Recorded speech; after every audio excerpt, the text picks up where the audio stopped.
Hey, this is our week 2 power rankings for the VDL season 7. With me here is Sakimoto and Miss Mag. Say hi.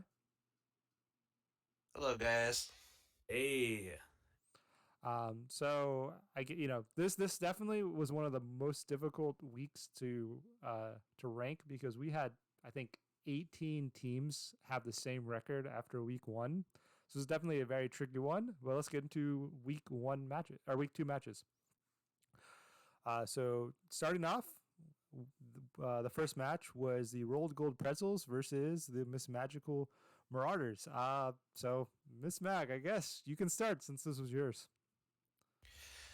All right. I guess I'll start by saying that. So the matchup against Gumi was not easy to prep for. Some things on his team, like the Aegis Slash and the Nihiligo, were not fun for me to really deal with. And then Clefairy and Tangrowth with the redirection are just always kind of a nuisance in a lot of different ways. But at the same time, his team was a little bit more prone to being like out aggroed. So in a lot of ways, like if I can just keep a lot of offensive pressure on him, I thought I'd be in good shape. And it worked for the most part, but it came down to just some really tough 50-50s and reads in that game three. And I was just shy of being able to close it out. But, Gumi's a good coach, and, having us played before even in an exhibition, I know a little bit about his play style, and it was a good game. Definitely a good game. Well, yeah, I definitely agree. I think so. Game 2, I think you ended up getting the win when you revealed feint.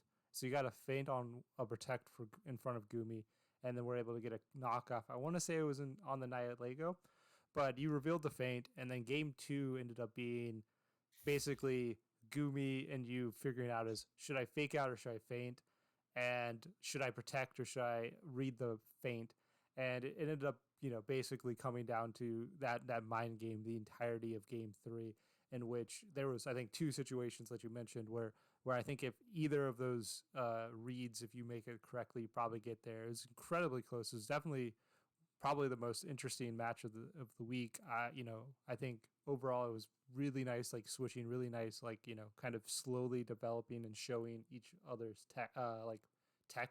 And so like by the end of the match, it was just like so many levels of complexity to each turn. Yeah, for sure. And, I talked a bit with Gumi afterwards because, we were just kind of cooling off from the set and we had shared each other's pace. And you were absolutely right. It was kind of like, game one was just kind of like even playing field. And then game two, I reveal a little bit more attack. Game three, he reveals more attack. And it really just came down to, making some of the right calls at the right time. And even as me and the part of controlling the feint user, it just is like, oh well, if I faint and he doesn't protect, then I've just wasted my turn when I could have done something else. If he does protect and I don't faint, it was a mind game, but I felt it was definitely a very high skill cap sort of match. I don't think definitely wasn't a blowout by any stretch of the imagination. Not even the first game. Mm-hmm. I would definitely agree with that statement. I think I just watched this match yesterday or earlier today. I don't know. It was very recent, and it was a really good match. A lot of great tech. I think the feint play was very hype, and I think um, what was cool about that play is that you hadn't been like making huge reads the entire set up until that point. I don't think. And I think you went for the big play at the right time, which is something hard to do. Um, like a lot of the time, I'll go for a big read, like turn one, and it'll really screw me up if I don't get the call right. But I think you did it. You waited for the opportune time, and you said, "This is my win condition," and you went for it. And you hadn't revealed feint before that, I think. So it's a really nice play. I think it came down to the Clefairy support was just so annoying. Um, and like without the a couple iron heads from the Arctivish, it was gonna be really annoying to try to get rid of it.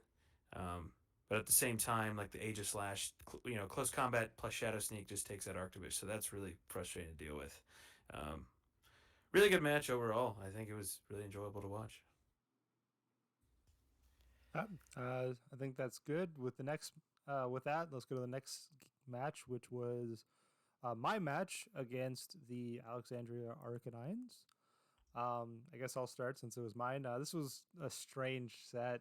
If anyone watched it, basically, game one, I was playing in a very, I would describe as maybe an unoptimal manner, but with a very intentional manner of trying to get into an in position where I could get Mantine with after having killed their Lipard and their Beheum, because I was convinced that my Mantine could kind of wall anything else on their team. And I ended up disconnecting right when that in position became, or I guess the match was disconnected. We don't actually know who disconnected, but and so they had two Pokemon. I had one Pokemon left, but I was pretty convinced that I would have probably won that end game based on the information I had at that moment, because I thought I was able to take on a Dragapult and a Klotzer with my Mantine by itself. And so game two, so we disconnected. I didn't want to deal with the Arcanines. They were complaining about about having to do something really soon, and so I didn't want to waste too much time, and so I just said, whatever, you can have game one because you had more Pokemon, and we disconnected. And we tried a lot of ways to kind of redo it, and then game two, basically, I did the same thing where I played very intentionally trying to get into the end game, which is Mantine, and I ended up getting to the same end game that we had game one, and the Arcanines didn't reveal that they were choice banded on their Dragapult, and that ended up killing the Mantine, or was able to kind of break through my Mantine wall and was able to kill me.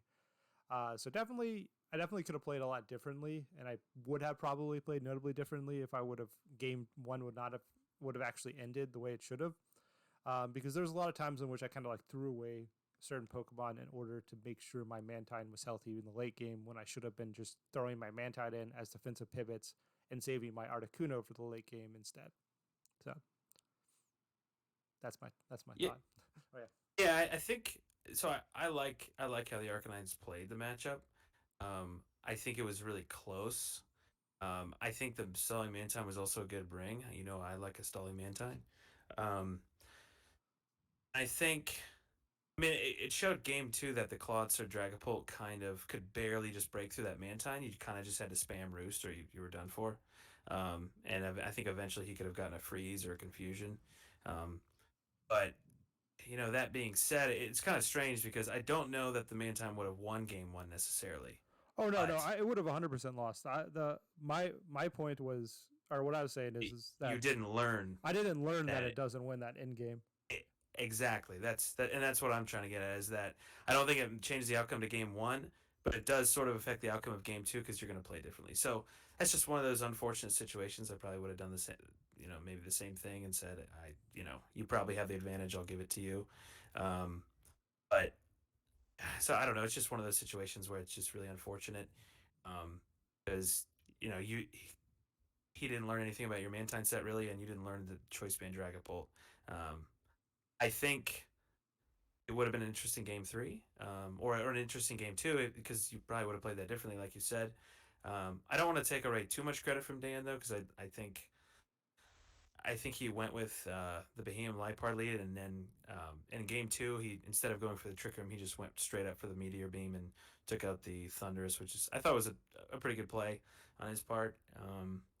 But yeah, so it's sort of a weird match, but I think it was a good showing from the Arcanines, but I don't necessarily think it was a bad showing from you. I think it was, it was a 2-0 loss, but I almost feel like it was more of a stalemate in your heart.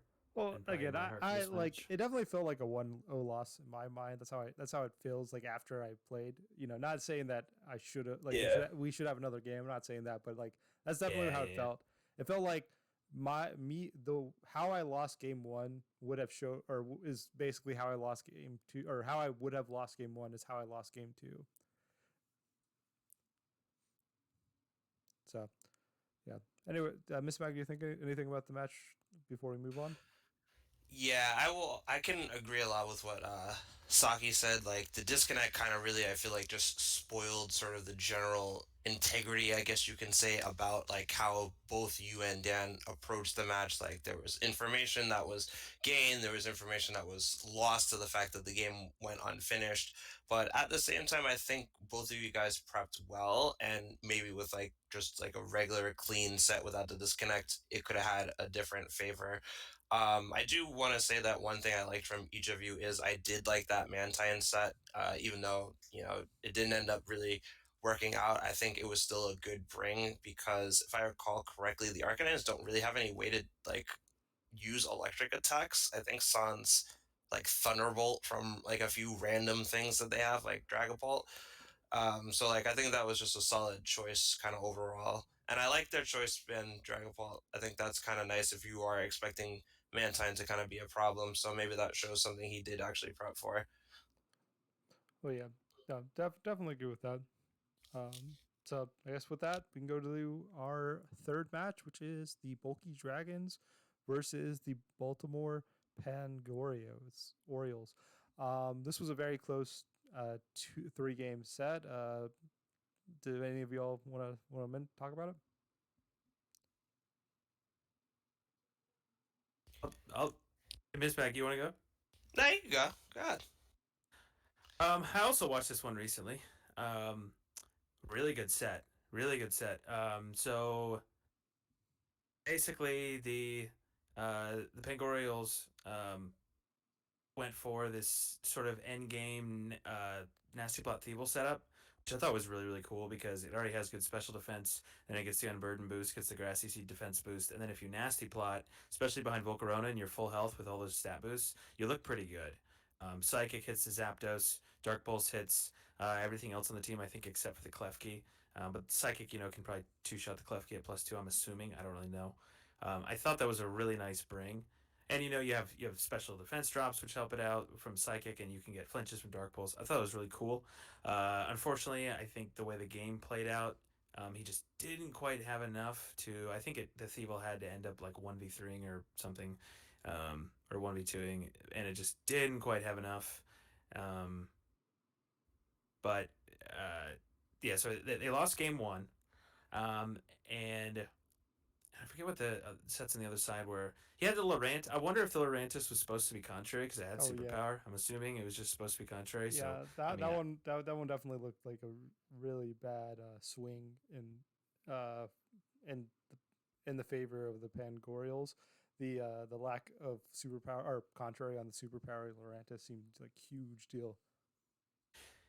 yeah. I mean, I don't want to say it could have swung this match, but it definitely potentially could. We know little things can make a difference because the Laurentis, it resists the Aqua Jet from the Azumarill, and setting up getting a superpower off before the Azumarill can set up with a belly drum or something, looks a lot better for the bulky dragons. So yeah, and so game two, we had I'm trying to remember even what happened game two. I think I want to say the Corona. I can't remember what they led, to be honest. This game's a little hazy for me. Um, but the Pangoroils ended up pulling it out. And then game three, the Pangoroils just straight up led the Azumarill Volcarona, went for the belly drum, and it was pretty much game over. Like I don't know if the bulky dragons maybe they just didn't expect it, but it was just such a perfect. Like I think that game was literally just they were outled by the Pangorials, and the Azumarill just swept super hard with the Aqua Jet and the belly drum. Um, So yeah, there's some cool text on both sides. I mean, you can see in game one, Laurentis was played, and then it wasn't played the rest of the set. Maybe that's because they realized they weren't contrary. And then you see the Gengar game two kind of threatened the Azumarill, made it a little awkward to set up maybe. And then game three, they pretty much had no answers to Azumarill, and Azumarill just swept. So kind of drastic swing of how the games were played, um, like and what Pokemon were brought. A really good set overall, though. I'm not sure what else to take away from this. Well, yeah, I know the coach of the Bulky Dragons said that they kind of led their anti belly drum the first 2 games, and then game 3 they're like, they haven't done it yet. They're not going to do it this time, and then the Pangorials went with their belly drum set, and it completely crush them because of their them not leading in a way that it didn't weren't able to kind of prevent it. Yeah, I gotta say that's definitely a strength of the Panda, the coach of the Pangorials. He is very good at like I don't want to say like bluffing, but he's very good at concealing information. And I had him for week one, and he kind of pulled a similar thing with Rillaboom. He was playing it as if it was Choice Banded, and it turned out it was actually Assault Vest. But same thing with the game three. Like the Azumarill literally just one shot everything on the whole team simply because DJS and the Bulky Dragons just thought, now we're good. Like he hasn't brought it, so like we're chilling. And the Azumarill hit the field in game two. I actually didn't see game one. I joined it live in the think like the near the beginning of game two, but like he showed everything else on the Azumarill, and it's just that false sense of security that let Panda and the Pangorials just really clean up the whole set. But it was definitely a good set to watch. A lot of interesting tech on both sides, like Saki was saying. Good. I guess with that, we should head to the next game, which is the Welsh Wailords versus the Summerville Scraggies. Another three-game set that was quite close. Um, I guess who does it? Do they all want to start? I can start this time, or I guess continue. This is probably one of my favorite sets of the week, barring my own probably. The amount of positioning in this game between both of these coaches was like it was really fun to watch. Just there was a Scarf Cobalion, and the Scraggies were just like popping in and out, in and out. The Purloins coming in and out, applying fake out pressure. The Wailords are switching their mons in and out, or yeah, because I don't think the Ensign had parting shot. So there's just like a lot of really good pivot in text. So it was almost like watching a game of ping pong. Like a lot of let me get this mon in the right position so that I can clean up. And the game three was just so it was so climactic in a way because there were just so many times where you thought the Wailords were going to lose because of a move. I think the Alakazam was in the end game against the Incineroar, and another mon that I'm not remembering right now might have been it was Heracross, I think. And it just came down to like hitting a focus blast or just getting enough chip on Incineroar so that the Primarina can like finish off the game. Yeah, it was very, very, very close set. Well, yeah. So I know one of the big ones that was like always the interesting is the battle of the choice scarves. Uh, the Scraggies had their Cobalion with the choice scarf, and it was able to outspeed the Wailords choice scarf mon in Roserade. And that definitely caused a lot of like really big momentum in favor of the Scraggies. Um, and also the Cobalion being a mixed attacker definitely did a lot of work at making it have Volt Switch to threaten the Pelipper with a lot of damage, and yeah, and it's definitely a very interesting set.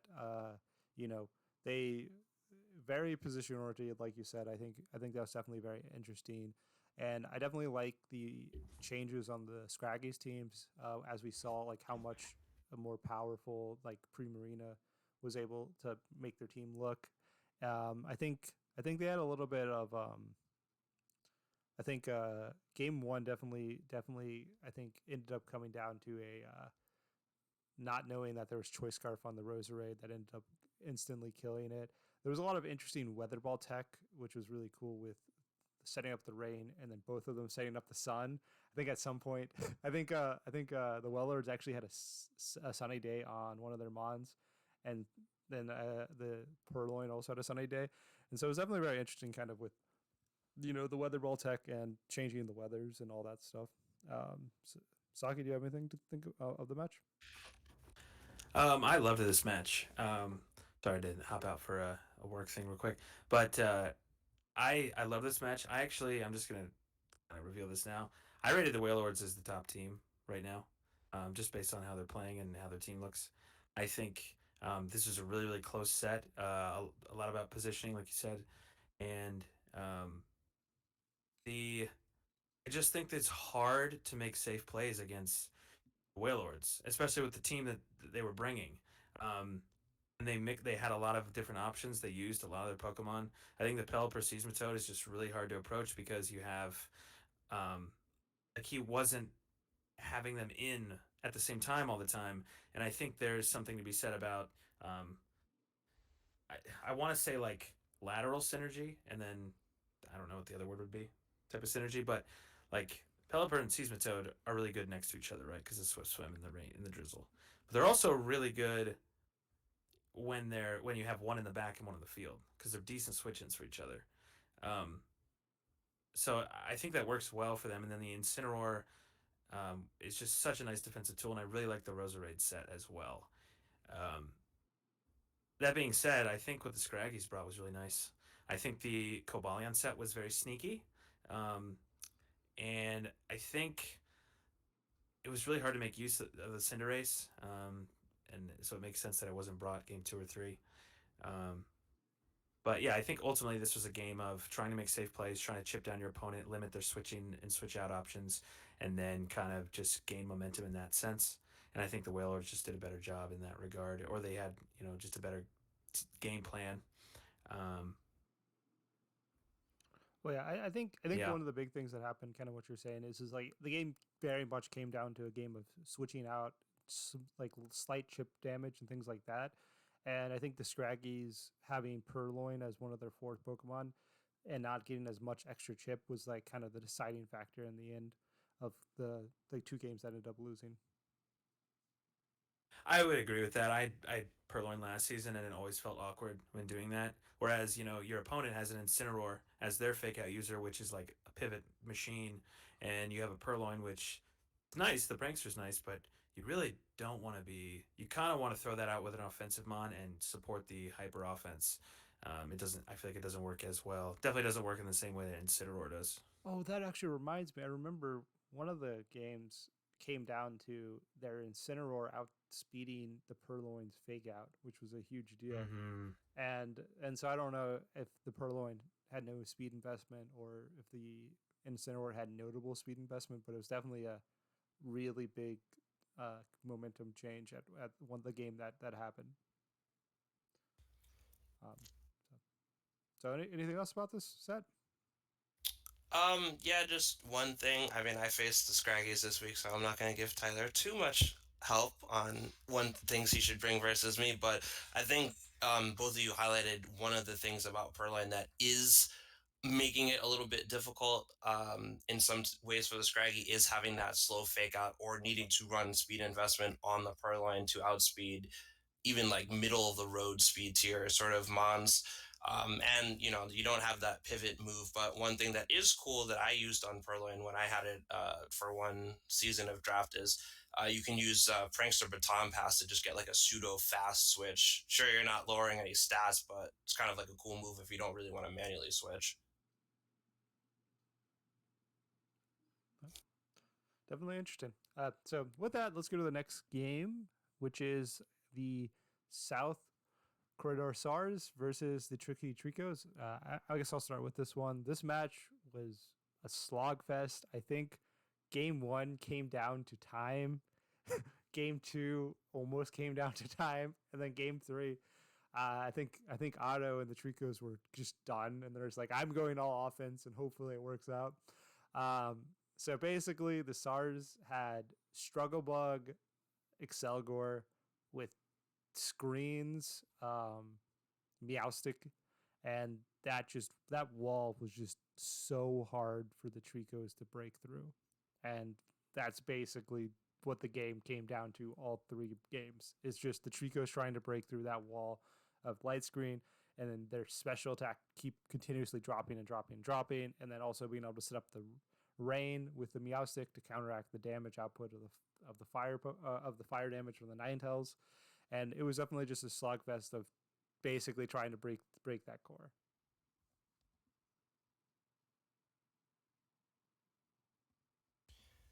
Yeah, it was definitely very hard to watch in some ways because it did feel like you said like just a regular slog fest. But I mean I have to give it up to Crizzle. He definitely came ready for the long game, and he was basically his plan was like we're gonna be going at this dance at my pace. Like you gotta keep up. And Otto definitely did his best to do that. But I can see, like, by the time you get to game three after playing those two games, like, there is that fatigue element that also takes into play, and you're thinking like, okay, if I just go in and smack things as hard as I can try to end the game quickly. And Crizzle and the Source just really prove that they have tools to slow the game down at their pace, and that seems to be something that can be very advantageous to them in the long run. Well, yeah, I definitely think they very much found a weakness on Otto's team and exploited it, which is Otto's team is very special oriented, and that's definitely something they strongly, you know, abused, and that was pretty much their entire game plan is let's abuse the fact that they're mainly special attackers.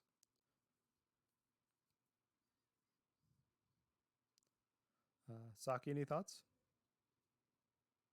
I mean, this match to me was the best showing of Excelgor that I've ever seen. Definitely. I mean, Sure.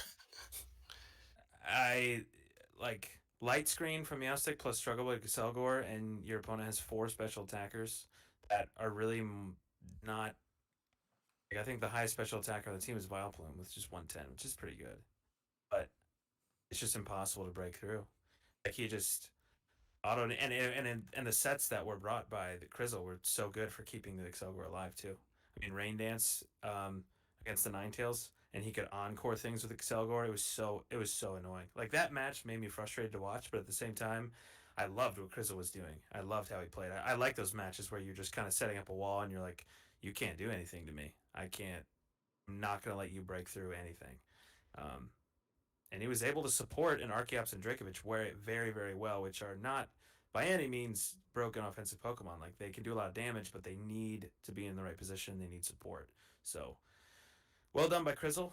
I think there were a couple ways that I think Otto played well for what he had brought. And I think there was a couple moments when, like, there are a couple of end game situations that he could have won in I think game 3. He played the end of game 1. It was super close, and he played that really well. And I like how he did that. I was able to double protect at the end and just barely win by HP. Um, but yeah, I mean, just really good stuff from that Crizzle brought overall. I think his just game playing with Excelgor was just really, really nice. So with that, I guess we can go to the next game. So sadly, this match did not have a video for it, so I actually didn't watch it. But it was the Brisbane Blazikens versus Rebellion. Rebellion was able to win 2-0, which is very impressive showing of the triple dog team. So do you all have the write up? Did what ended up happening? Um, I guess let's check here. Yeah, there's no recording for this match. Yeah, we can check the battle report. I mean, it looks like Rebellion won 4-0 game 1, I think. Oh my. And it looks like Togetic got a couple kills, which is impressive. And he brought the Zoroark, so he ended up winning 4-0. So I don't know what he led. I'm assuming he led Togetic and something else and created pressure that way with the follow me. I have no idea. And then game 2, it looks like Mr. Ryan got 3 KOs. So I don't know what else happened, but Okay. Yeah, there was a little bit of, because I did speak with the Brisbane Blazikens after their match. Apparently, there was a little bit of freeze hacks in the second game when the Persian got frozen, presumably by the Mr. Rhyme, for 4 turns, and it kind of just killed their momentum, is what they told me. Okay. Well, definitely sad not to see a video of that. To see the hacks. I know. The Blazikens have had some bad luck last season in some of their videos. So hopefully that doesn't continue happening for them. But definitely a good win for Rebellion after their week 1 loss. And I guess with that we can go to the next game, which was a very interesting and exciting and close game, which was the Pogging Porygons versus the Bolden Bashers. So either of y'all want to start? Uh, yeah, go ahead, Ed Saki, you can start. This deck's so nice. He's so nice. He's always like, you start. Um, let's see. This match I watched a while ago, but um, so I was talking to Goomer, and he actually felt pretty good about the matchup. And then Pogging Porygons just brought some really annoying stuff for Goomer's team, and I think it definitely wasn't impossible for Goomer to win, but um, it was a very slow game. I think this was with the AV Blastoise, Mm-hmm. brought by the Porygons, was just such a nuisance. It was really really hard for Goomer to break through. I think Goomer had a more of a stall, like a Stally Uxie set. It was, well, honestly would have probably could have 1v4'd in a lot of situations, but hard to bring a Stally set, especially with the Psychic type against Urshifu.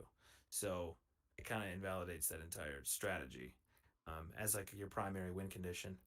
Um, but I thought the AV Blast was really nice. I actually really liked the Stally Uxie set.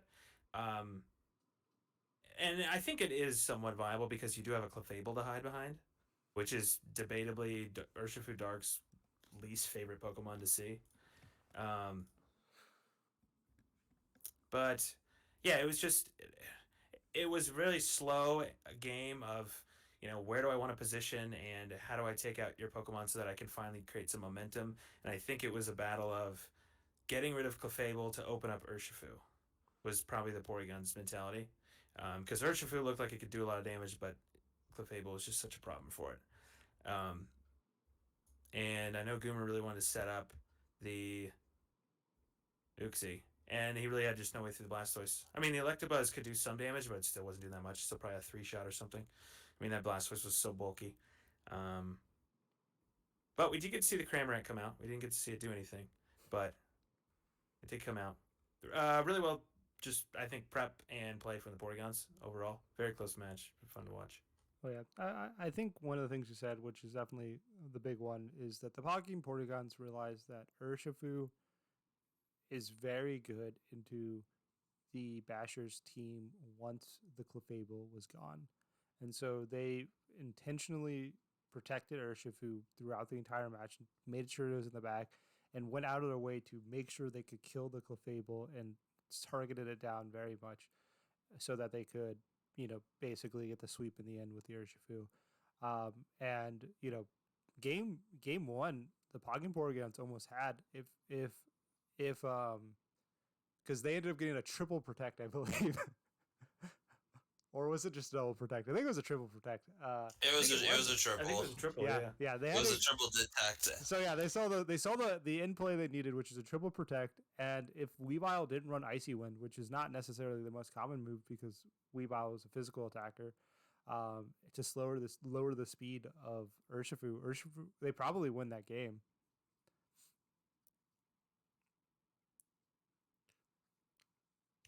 Yeah, overall, I just would have to agree with what you both said. It was definitely great play and prep by the Porygons. The Blastoise turned out to be more of a nuisance for Goomer and the Bashers than he might have initially expected, and I guess his way of like mitigating that was like the setup UC, but it just crumbles to Wicked Blow, and even with the Dazzling Gleam coverage, like UC's already pretty slow, especially relative to Urshifu. So you're just not really in a position to get off that damage that you need before you take a chunk from the Wicked Blow. Something is I forgot to say, I forgot to add about the Uxie set. I think it is pretty. I mean, you got to play well and you got to have a really solid game plan if you want to bring a Psychic Stally Pokemon against Urshifu. Um, and I think Goomer did do a good job of trying to create a set that could work because if he gets a Calm Mind boost, I think Dazzling Gleam just OHKOs the Urshifu. I don't know if it OHKOs without that. Maybe it still does. But he also had Substitute on Uxie, I believe. So that was kind of his game plan. It seemed like it, like hide behind the Clefable, set up the sub, set up the Calm Mind, and then if Urshifu does come in, you know, it can Wicked Blow him, but it's just going to break the sub, and then you go for the Dazzling Gleam. Oh yeah, and So I was gonna say, and that's where Blastoise Icy Wind was such a big deal because it made them, it slowed down the team so that they couldn't really set up too comfortably, and because of that. yeah, I would agree with that. Anything else about the set before we move on? Not really. Fun matches to see. It was very bulky Mon set. Sounds good. Next up, we have the Beantown Binacles versus the Drowsy Dracozols.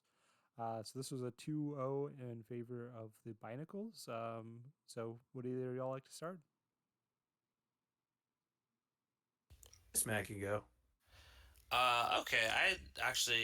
I saw this game like a day or two ago, so if my memory's a little fuzzy, forgive me. I just remember there was like binding band Golduck that put in a good chunk of work against the Dragozols, just kind of locking them into positions that they really didn't want to be a part of. And since the Dragozolds have a very bulky team and their motto is we tank hits and then we hit back, the Binnacles sort of preventing them from like getting themselves set up in formation really crippled their ability, because it's like, well, we're not doing too much damage to you, but we're chipping you down and you're not hitting back hard enough to kind of match the chip, was what I can remember from watching that set. And I thought it was a great way to approach a very like bulky team like the one Misenko has.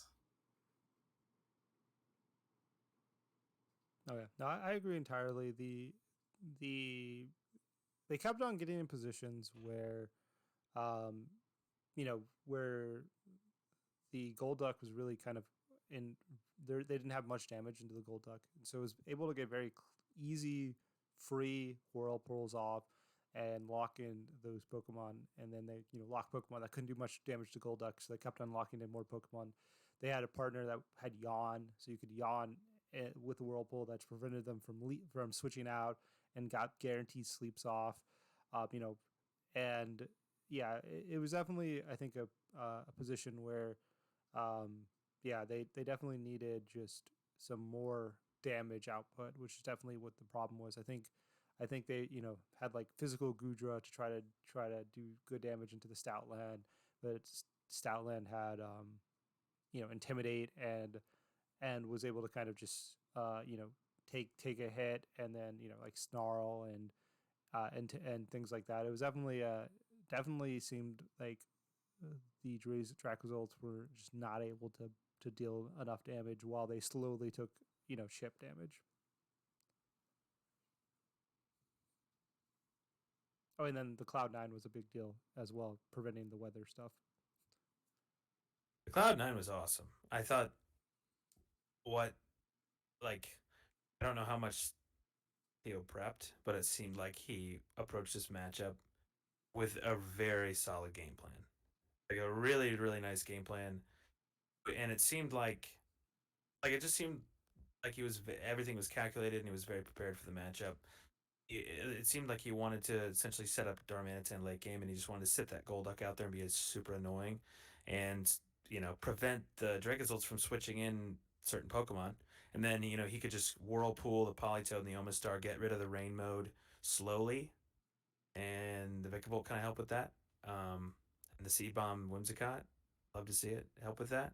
And then in the end, like, what do you do to Darmanitan? Like, that thing is so stupid strong, and it's going to destroy a Gudra. It's going to just like Earthquake can rock the Salazzle, Omastar. Probably can OHKO the Poltergeist too with Icicle Crash. I don't know. It's really, really nice game plan. Yeah. I guess that's good for that set. Next up, we have your match, the Georgia Gurchins versus Tyranitar Sauces, which is a 2-0 in your favor. Do you want to talk about it, or do you want one of us to talk about it? If you want to talk about it, then I'll jump in and give my thoughts at the end. So the big one is the Gurchins. We've kind of mentioned this in previous PRs. They definitely have a weakness to ground on average, and Choice Scarf Golurk just dominated both the games, in all honesty. It did so much work in both of them, with the Earthquake and the Rock Slides, and also having Poltergeist and fighting coverage. I don't think you ended up using either of those, but it just did so much damage with the Earthquake. They tried to lead with the they try, and then you also had the Thunderous to pair with it. That also had the Rainy Day to counteract the sand that for the Tyranitar, and then you also had the Weather Ball to do super effective damage into both of them with the with the rain up. And so it's definitely just that's kind of how it felt. It just felt like they did not have great answers into the into the Golurk, especially paired next to Thunderous.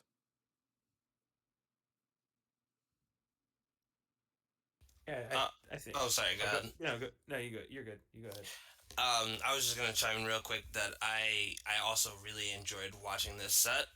The Scarf Golurk I thought was a really smart bring on your part. Like you had everything that you needed for the ground post. You had very much well prepped in terms of like this is what I need to kind of execute.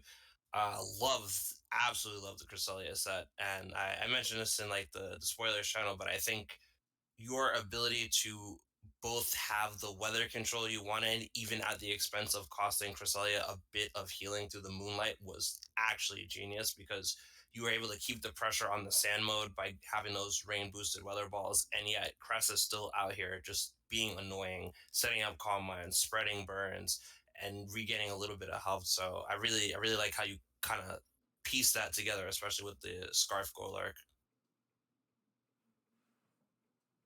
Yeah, I think so. What I'll say is that I had a very hard time prepping for this match because I do think the Gurchins have a good team. I had a very hard time prepping until I started flowcharting with Scarf Galurk and Charty Thunderous. That lead looks so insane into his team, and it ultimately I think it's what allowed me to win.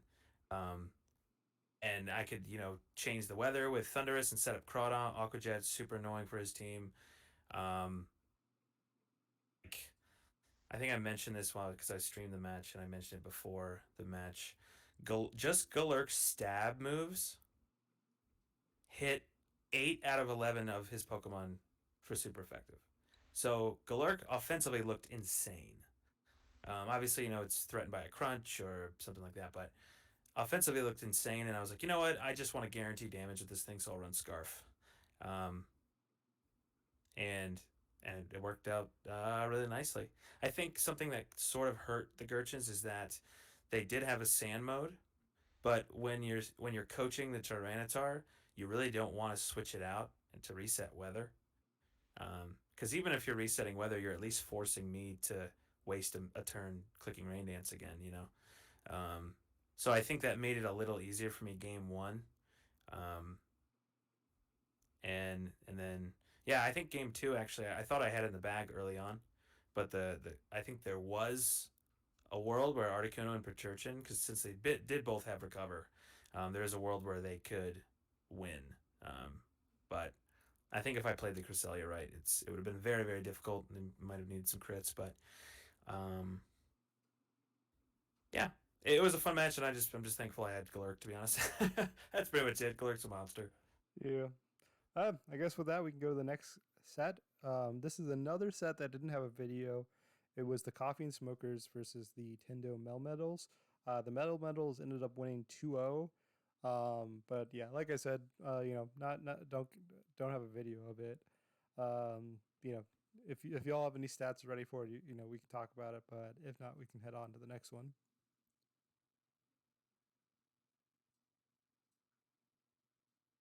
Yeah, to be honest, I don't. Yeah, I don't even know what happened in this match. I'm assuming Trunks got a couple kills with Horn Drill, but couldn't pull it out. Yeah, they just missed like 6 horn drills. But Yeah, hacks, dude. Yeah, I mean, I was just looking at the battle report. It was like I think it was the earliest match they in the week. They played like Monday, and I played Gumi like Tuesday evening. They played before we did, so it was a 2-0 both games. Seems like Diggersby and um, Steela kind of really just went ham just like the whole time, really. So Steela got like 5 kills. And the Trunks, I think they have the Bisharp who tried to bring it back, but it just didn't seem like it worked out. Don't even think Seeking hit the field. oh, Don't think Seeking hit the field at all. uh, oh, there you go. So Diggersby did a lot of work, and the Smokers had difficulty breaking through those. Makes sense, but obviously we don't get to watch it, so so hopefully we're going to see more of their matches in the future. But with that, I guess we can go to the next one, which is the Cambridge Camberups versus the Mimikyus, and this was another 2-1 set in favor of the Camberups. So, do either want to start? I'll go, and I'll say that I really enjoyed this set, and I think a lot of the game 3 matches, honestly, a lot of the matches this week were some of the best matches I've seen in a while. Like there's just so many intense sets that seem like they're really close, um, and seeing how players adjust to game 2s and game 3s was really enjoyable. Game 1, the Blaziken was a monster. Um, it it looked pretty good. I mean, Squirrely probably felt pretty, or the Camrups probably felt pretty good about what they brought until they saw that the Blaziken had acrobatics, and it just it could easily take out the Araquanid and take out the him on top, and Camrups didn't have much for it. Pretty dominant win, I think. Um, the Blaziken was just a monster, so pretty dominant win with the Mimikyus. Game 2, I think the story was Moltres. Moltres set up a nasty plot early, and then just started launching off Fire Wraths, put on a lot of pressure. A lot of pressure. It's hard to play a bulky pivoty game when your opponent has a +2 spread move. So, it was really hard for the Mimikyus to come back from that, and the Camrups just slowly were able to chip them down and win. And then game 3, I thought the Araquanid was super good. The Araquanid set was awesome. I mean, Liquidation obviously does so much damage, or any water move with that freaking water spider. But I think setting up the sub, especially when he did it, was really nice. It made it really awkward for the Mimikyus to try to break through, because you just can't set up in a position to one-shot it. The acrobatics isn't going to be able to take it out through the sub, and you can just Liquidation. So really good adjustments on the side of Camrups, and really well played. I actually think the Mimikyus played really well as well. They just There were just a couple moments where, if like the nasty plot was really nice, game 2 from the Camrups, and then the moment when the sub was set up, game 3, I remember thinking, this one might be just donezo for the Mimikyus. And so props to both players. But yeah, anything else to add about this match? I just want to say, like, it was a really strong, in my opinion, showing from Squirrely, especially after their week 1 match where they essentially got horn drilled to death. So that's a really easy way to, like, be, in some cases, demotivated going into, like, your week 2. And I think he really just kind of pulled it around, said, let me show you what my team really can do. And I love seeing those kind of bounce backs, really. MK Mimikyu, they had a pretty solid game plan as well, and I like their team a lot. So I think, just like you said, it just was another good game 3 set for this week, and we already had so many of them. So good job to both of these guys. But Cambridge pulled it out. Yeah, no, I definitely think the adjustments were very impressive on the camera. It's definitely showing their strength as a coach, and I definitely think the Araquanid's wide guard and just general set definitely was able to abuse the the psychic terrain mode of the Mimikyus very well. I would like to add. I agree with Miss. I agree that it was a very strong showing from Camrups, and I like seeing them show that. He was the owner of the first draft league I ever joined, and I never got to play him in that draft league. And I've always wanted to see how he performed in the VDL, and obviously he's a competitor, so cool to see him get a win. Yep.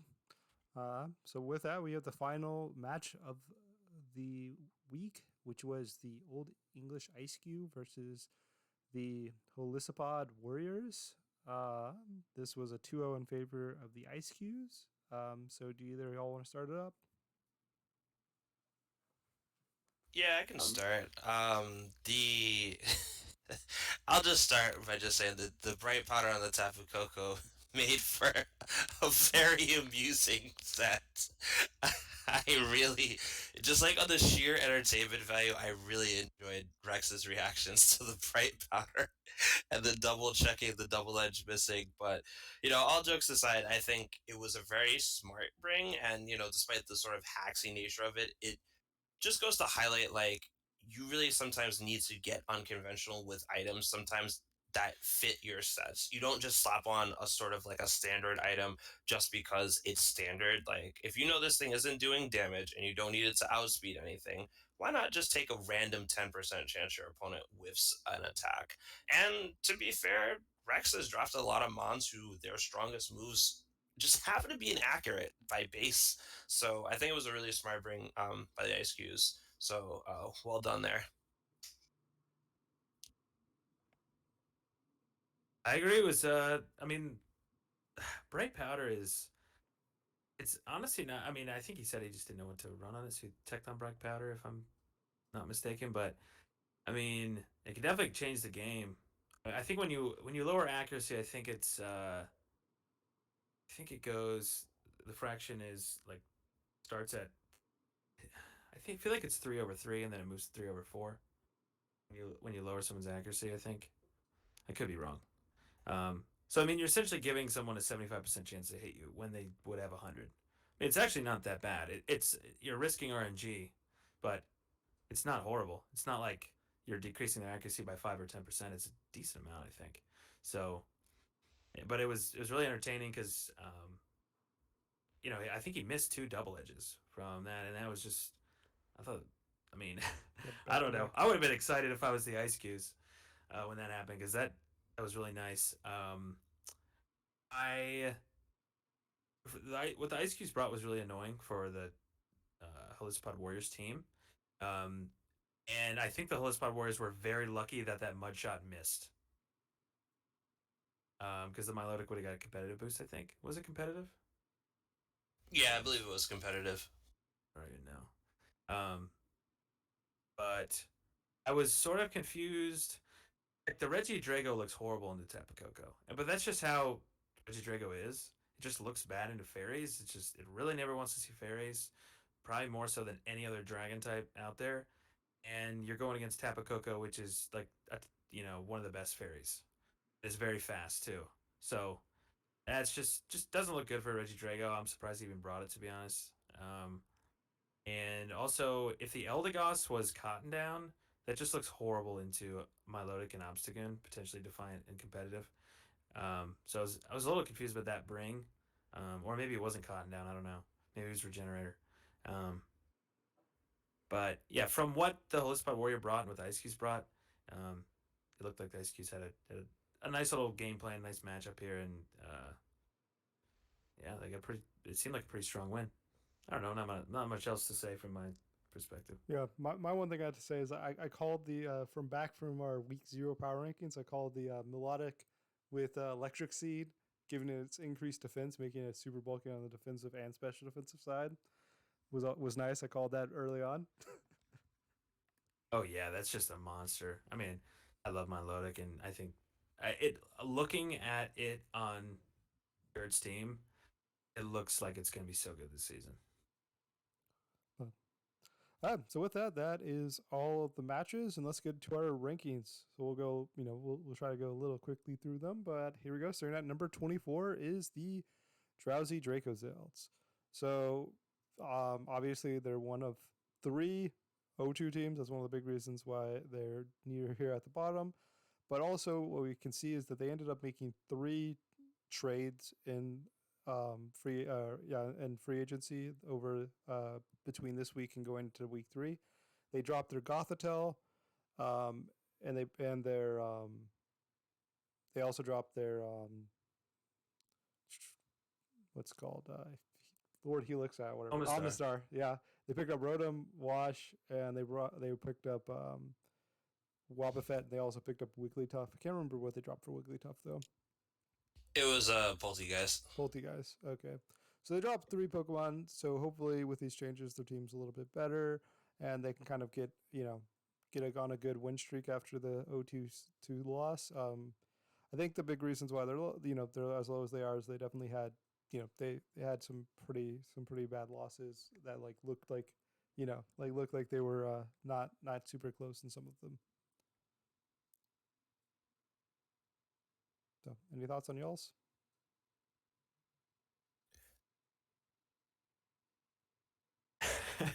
we both inhale and like wait for each other to go. I'm just gonna call people. Um, Sock, you're up. you might have to do that. We're both too polite, I think. Uh, I know Masenk, like this team doesn't look that bad to me. I'm excited to see what the Wobbuffet does. It doesn't look that bad, but it just hasn't been good these past 2 weeks. I mean, it's week 2 power rankings. We have 0-2 teams, we have 1-1 teams, and we have 2-0 teams. Like, what are we gonna say? Well, we have Um, 18 1-1 teams. yeah, it's like how much. What can we really say? And what are the rankings even mean at this point? Um, but I mean, looking at his team, it just. I mean, I want to say it lacks power, but it really doesn't. I don't know. It's a weird team, that's for sure. But I think Seiko can pilot it, and I'm not too worried about him picking up wins. I mean, I guess I'll say because I actually spoke to him about all of these trades actually at some point. As you might notice, spoiler alert, that Willie Tough came from my team, so I don't have it anymore. But one thing I really like about these changes are the Rotom does, I feel like, add a bit more of that offensive pressure while equally like being valuable in that rain mode. Rain boosted hydro pumps is nothing to scoff at. You get some nasty plot support with your 2 fake out users. Wobbuffet just trapping stuff in just passively while you set up, I think are all very good things. His Firewater Grass Core looks really scary with the Salazzle, the Rotom, and the Ferrothorn. The Wobbuffet I think is nice because it's just a cheap shadow tag option, so like he gets to still keep the role mapping he had with the Gothitelle. In some ways through the Wigglytuff as well, because the Wigglytuff has the Frisk. Also adds competitive to his team. I like it. I think he can do fun stuff with it. Yeah. With that, I guess we should go up to number 23, which is you, the Mismagical Marauders. And before we start, we can see that you traded your Wigglytuff for the Morgrim. So I guess, what do you think about your team, Miss Mag?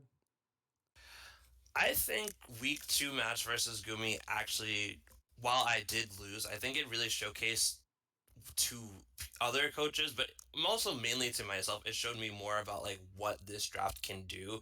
And I don't like compared to my first draft where like I guess I just kind of like drafted Indeedee and a bunch of like relatively strong mons kind of around that. This team is just so much more different to pilot, and I like it. Like it really forces me to get really creative with my skill cap choices like every week. But one thing that was really sorely lacking is that people like see Regieleki on in prep and they're like they just literally scarf anything that is over a certain speed bracket, which I realized, and I need something to kind of counteract that. Fake out's not enough. If they happen to be a ghost type or something that is immune to fake out. So Wigglytuff was kind of not, it wasn't doing like great. It was probably the most expendable member on my roster, and I picked up Morgrim. Morgrim has Prankster. Morgrim also gives me the option for Frisk if I really want to. And Prankster screens and Thunderwave is super nice for this team in a lot of ways. Takes a little bit of heat off of Hitmonchan now that I've added a second fake out user. So I think my team going forward will be a lot more difficult to handle now that I've thrown in Morgrim in the mix.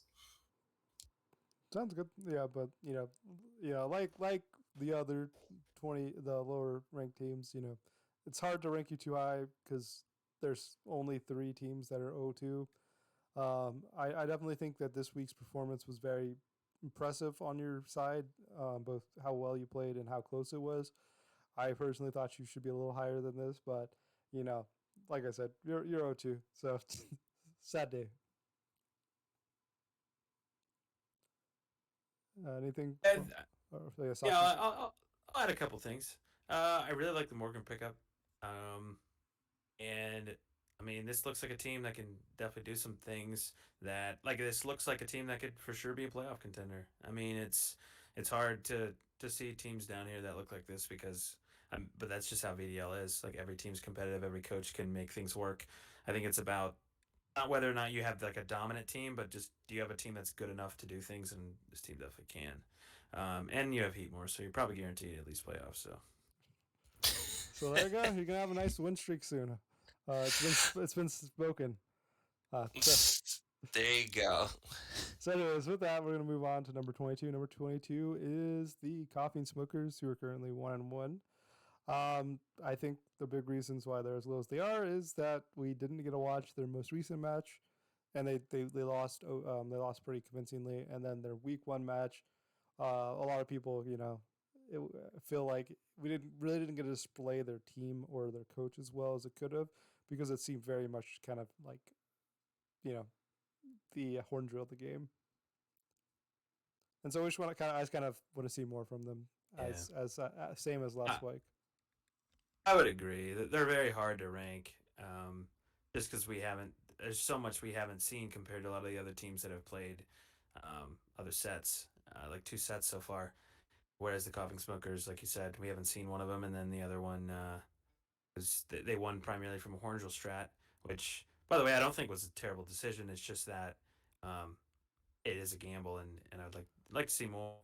Coughing Smokers are either just sort of a gambling type of radical player who's having fun, or he's a genius, and everybody's going to be sweating go against him because they have no idea what he's going to bring. Well, yeah, like I think the horn drill was good in the week one, but I think the problem is it's hard to project how good they are and how good they're going to do in the season after that Yeah, game, especially since we yeah, didn't see this week's. Yeah, I'll just chime in. I agree with both of you guys. I think we would all like to see just a little bit more, like expand more on what this team can do. But I'm gonna agree with Saki. I think this guy's a genius. I think he's setting himself up for the long road to playoffs. He brought the seeking with the horn strat week one, so we would both rank him low, so no one's gonna really think he's a threat. You prep high for the Oko strategy, and then he just sweeps you with the middle of his team, which has a nice strong trick room package and a pretty decent fast mode with the tailwind. So I think he's playing the long game. Honestly, like this is a playoff team. Honestly, yeah. I'll say it right now. You're not going against Coughing Smokers thinking, oh yeah, he's just going to bring the obvious, tailwind, earthquake, guard chomp. No, this you can tell this guy will bring anything. So I like it. I think it's a good way to approach it. To be honest, I mean, now you go into the matchup and you're like, okay, he literally could bring any mon and do any strat. Hmm.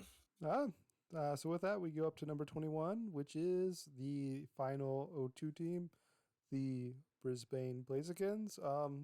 Not much to say. They were very high ranked in the regular season or the week zero power rankings, but they lost their first two matches and they haven't won a game yet. So, and then in addition, we didn't really get to see this week's game, but they did lose 0-2. Yeah, I really like their team. I think it looks really good. I to be honest, I haven't seen either of their matches, so it's hard for me to really make comments on it. But I know M's a good player, and this is a solid team, like a really solid team. So yeah, I don't know. They just had a bad start, I guess. Yeah, I think the main reason why I rank this team higher than mine in my own personal rankings, spoiler, I actually put myself at 24th this week, is because I think out of all the two teams, I think hers has the best overall sort of package. It's got a lot of the good synergies. It's got a lot of good tools. So it's not that she doesn't have the capability to play. I think it's just like you said, a bit of bad luck, the freeze on the Persian in the Rebellion game we didn't see, and Matrix. I did like a really good amount of prep for that game, so I think they have potential to just come right on back. Definitely agree. But with that, let's go up to number 20, which is the Pogging Portygons, who had the big win over the Bashers. I don't, they were ranked 24th going into week two, and they had a pretty impressive win, so they moved up some spots. I definitely think they possibly could have moved up a little more, but they had a pretty good four rank jump after their win. Yeah, the I think the Porygon's win was pretty impressive, to be honest. And I can't remember if I ranked them higher. It's really hard to rank teams because we have like a million, what is it, 18 one-on-one teams. So it's like really hard to rank them all. And I don't know that, but I thought their win was really impressive, and I think if they keep playing like that, they can be really good, and they can do really well this season. Yeah, and they got to show the how they got to show their Silvally that they've been saying how good it is in chat, and they got to show do some work. Yeah, I'm happy for OC Frey and the Porygons. I think they another one like Cambridge. They were able to really kind of showcase what their team can do. I love the text that he had to you know I guess account for his team's low kind of fast mode in terms of speed. Their fastest one is I believe it's the Urshifu at like 97, and then you bring like the Trick Room, you bring like the Icy Wind, like you just bring all the right stuff, and I think that kind of accounts for their ability to win their week two. So with that, we can go up to number 19, which is Rebellion. So Rebellion, Rebellion was fairly lowly ranked, I think, going in our last season. They ended up getting a 2-0 win, but we didn't get to see it. So I think they might have been a little bit higher ranked if we got to see their match. But definitely got to show some respect to the dogs after that week 2 win.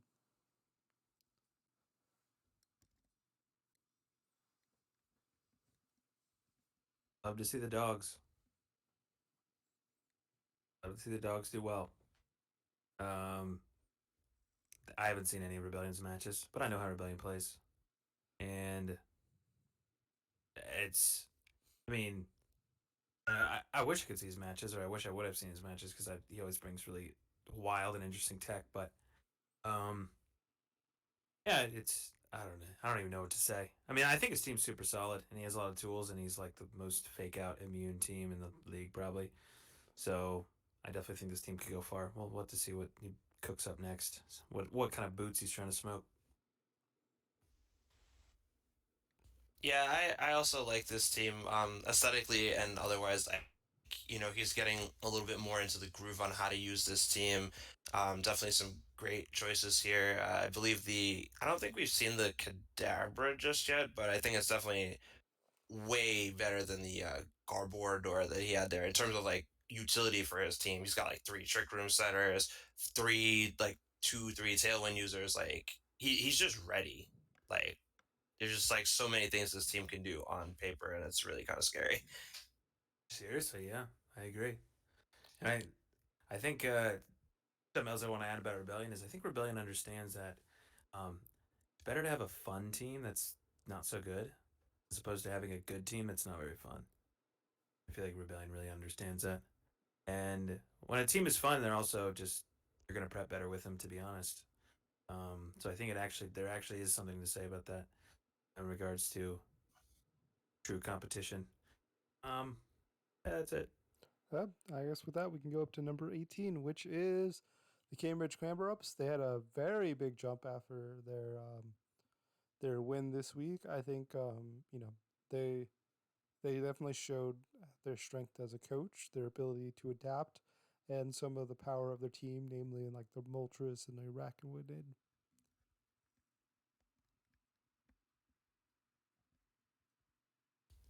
I mean, Yeah, I'll just be honest. Sorry. go ahead. I'll just be honest. I still don't really like the Fletch League, but they definitely earned this jump in the ranks. They played really well this week, and kind of like the Pogging Porygons just really showed like more of what their team can do outside of just pure power rankings and I guess getting nailed by Horndrill. So good job, Cambridge. Good job. Yeah, really good showing from Cambridge. They were another team that's hard to rank. Like I wanted to rank them a lot. I think I did rank them decently. I don't know, but I thought they were really had a really good showing, and they didn't necessarily have a bad showing week one either. Um, I'm excited to see how they use the Como, the Magnezone, and the Skuntank. Those are three mons I've been really wanting to use and haven't yet. Rackman is obviously super cool. This just looks like a really fun team to use, and I'm excited to see what else you can do. With that, we can go to number 17, which is the Tendo Melmetals.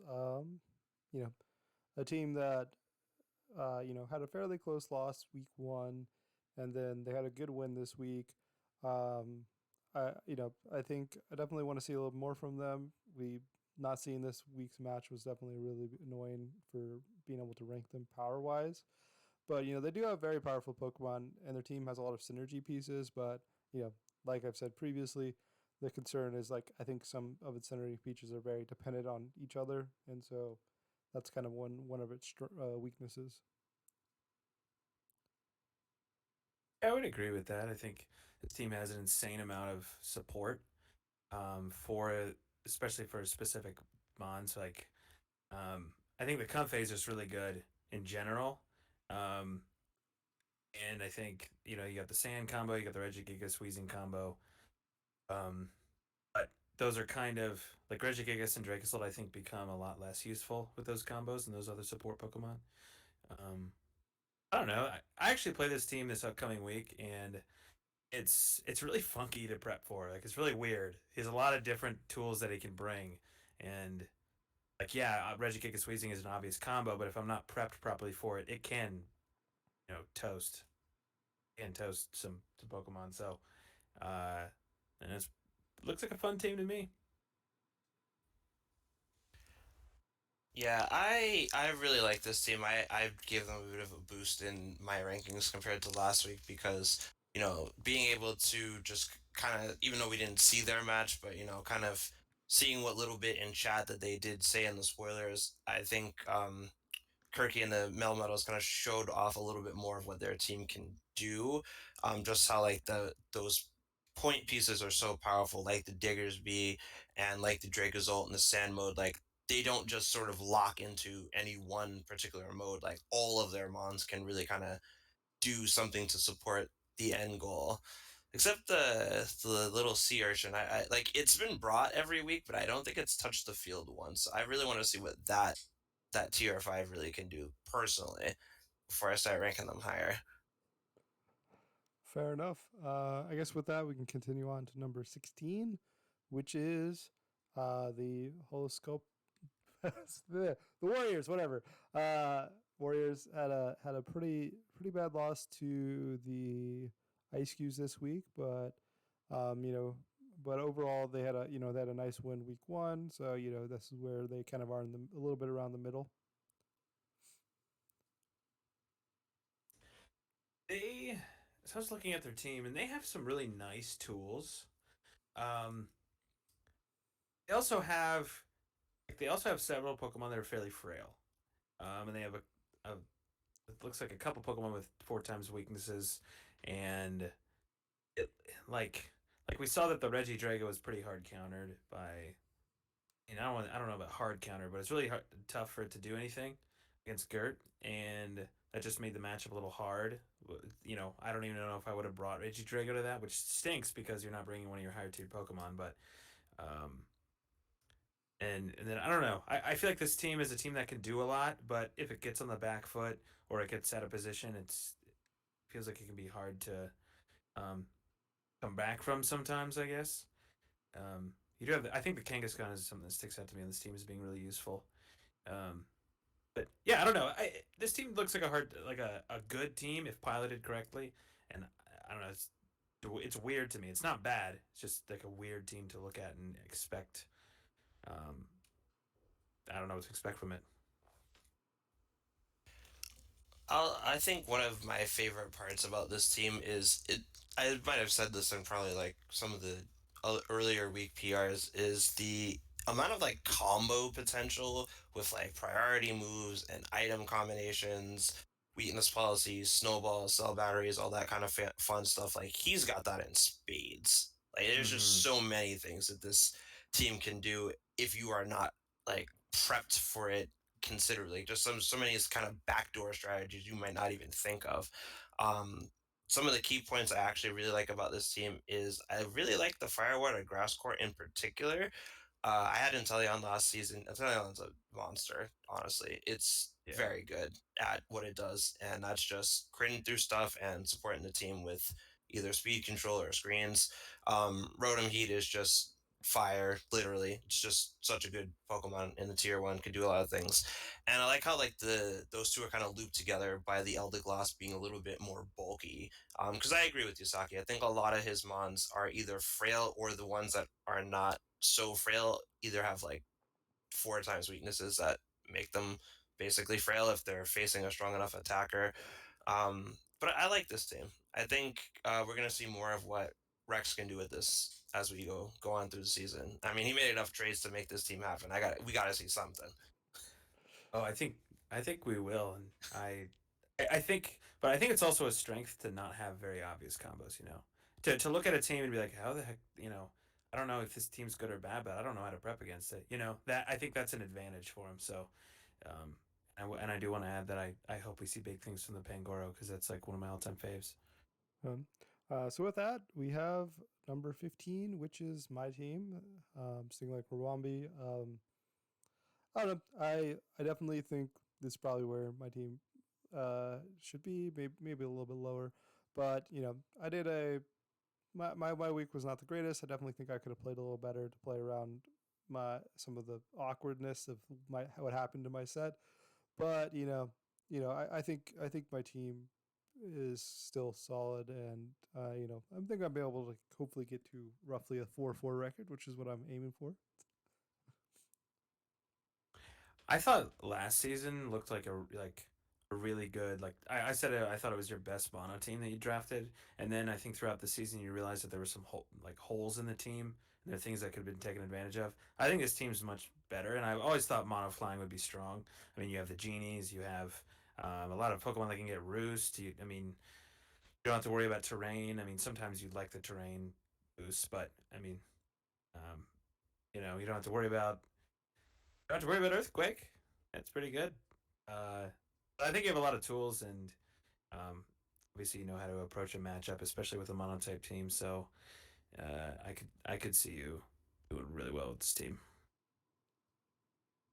Yeah, the genies alone are honestly just a nightmare to have to prep for it. Forget the rest of your team just for a quick second, but just like those top 3 slots is just like, man, like there's like Dundee and Lando are just spitting out stupid amounts of damage, and then Torn is supporting them with either icy winds or tailwinds or rain dance, weather ball. Like that's just a headache to prep for right there. And then you supplemented it so nicely with like the intimidate from the Salamence, the nice like bulky Mantine set, the Halucha that can be procced with a whole bunch of similar items, like how Rex can do, priority shenanigans. And I like this team, and I did also see your mono dark team from last season. I think this is your best work by far, just hmm personally. I think you have a lot of ways to even mitigate like common weaknesses of the flying type. Like believe you have a neutrality for every flying weakness there is, I have, or an I have, immunity. I have three for each. See, even better. Yeah, that was one of the things I was aiming for this time. Is so I have three Pokemon that are neutral or immune to all fighting flying's weaknesses.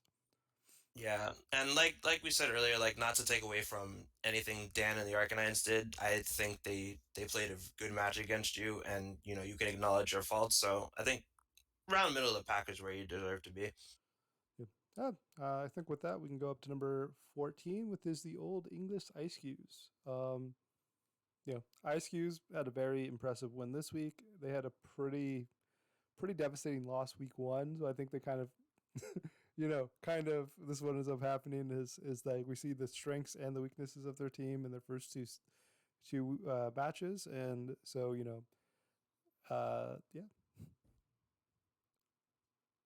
Man, the Ice Q's always draft a team that, to me personally, looks really fun to play. Um, it's hard to just glance at a team and be able to tell if it's really good or middle of the pack or whatever. But they always draft a team that's really fun to play, in my opinion.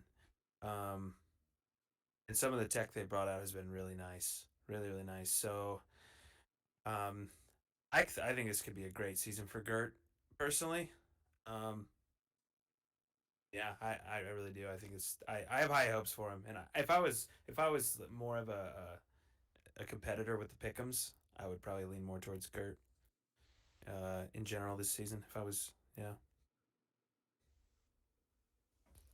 Yeah, no, definitely big congrats for the Ice Crews getting their first win of the season. Like we said, bouncing back after that really rough week one. And I also do like their team. I think this was a great showing for Milotic this week, and just how much of nuisance it can be if it's left unchecked.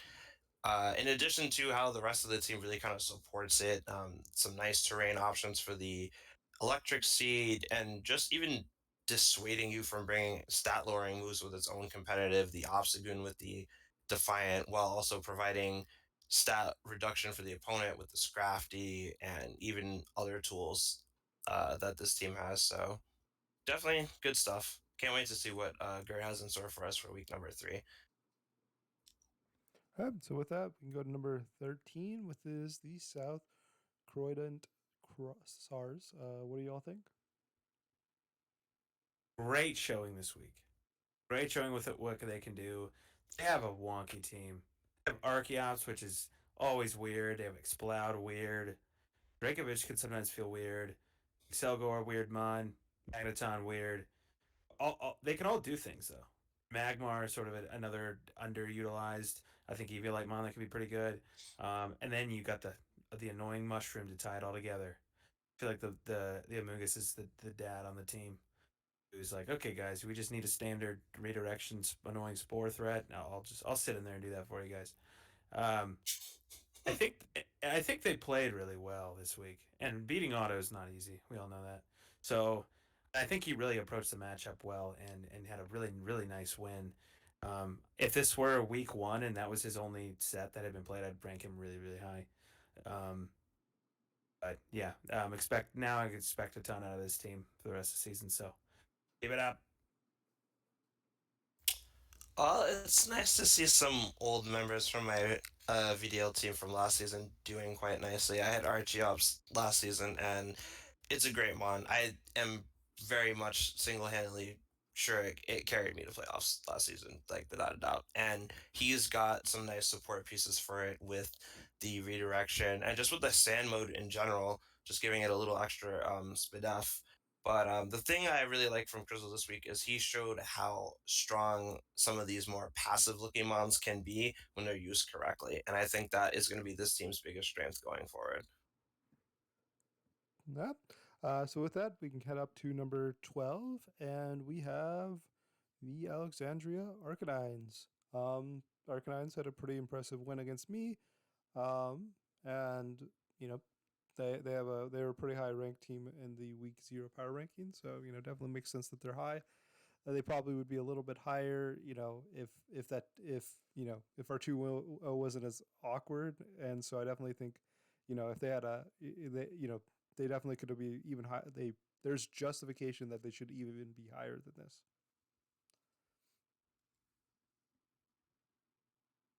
I mean, I'll agree with you on that one. That was why I kind of ranked them sort of closer to the lower end of the teams that at least won the week. It just, if it had just been like you said, like just a little bit less awkward, but I still think they had a good showing, so they couldn't go terribly low. Um, Lifeguard Bohemian is quite a nice lead for what it can do, for sure.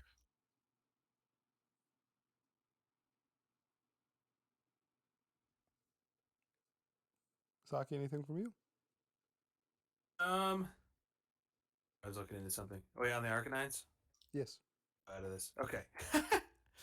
um, I was looking up Archeops stuff because we were praising Archeops. Um,